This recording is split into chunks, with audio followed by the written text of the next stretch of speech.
Mgombea ubunge wa jimbo la Mbeya vijijini kupitia Chama cha Mapinduzi ndugu Patali Shida Patali ametoa rai hiyo leo wakati akihitimisha kampeni zake kwa kuzungumza na waandishi wa habari akiwa Mbalizi mkoani Mbeya.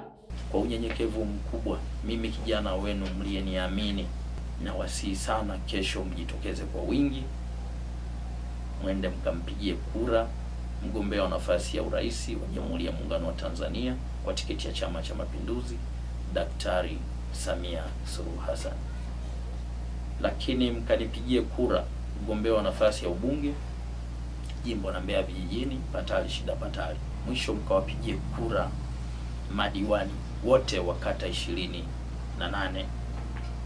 wanaogombea nafasi ya udiwani kwa tiketi ya Chama cha Mapinduzi.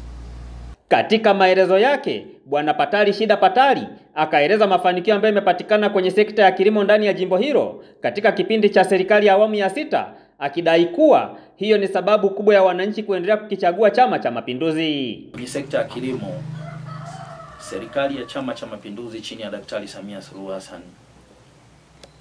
ndani ya miaka 4 imeanzisha sera ya kutoa ruzuku za pembejeo ili kuwawezesha wakulima kupata mbolea pamoja na mbegu kwa bei stahimilivu. 85%, kama mnavyojua, zaidi ya 85% ya wakazi wa Mbeya vijijini ni wakulima. Hivyo kupitia sera hii naweza kusema wanufaika wakubwa ni sisi Mbeya vijijini. Ni wasihi sana, kwa unyenyekevu mkubwa ni waombe sana, kesho tarehe 29 tunayo historia ya kuandika. Nayo si historia nyingine, ni kujitokeza kwa wingi kwenda kupiga kura kuwachagua wagombea wa Chama cha Mapinduzi. Aidha, mgombea huyo wa ubunge wa jimbo la Mbeya vijijini ndugu Patali Shida Patali amesema endapo Chama cha Mapinduzi kitachaguliwa kuongoza, changamoto ya miundombinu ya barabara itakwenda kufanyiwa kazi kwa nguvu kubwa, na hapa anazitaja baadhi ya barabara ambazo zimeainishwa kwenye ilani ya chama hicho ambazo zinakwenda kujengwa kwa kiwango cha lami. Barabara ya kwanza ni barabara ya Mbalizi Shigamba ambayo ni kilomita 51.6. Ilani ya Chama cha Mapinduzi 25-30 imeahidi kujenga barabara hii kwa kiwango cha lami.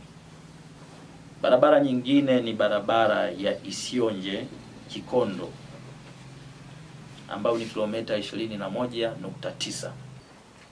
Barabara nyingine muhimu kwenye jimbo letu la Mbeya vijijini ni Mbalizi Chang'ombe kilomita 51. Barabara hii imetajwa kwenye ilani ya Chama cha Mapinduzi ya mwaka 25 na 30 kujengwa kwa kiwango cha lami.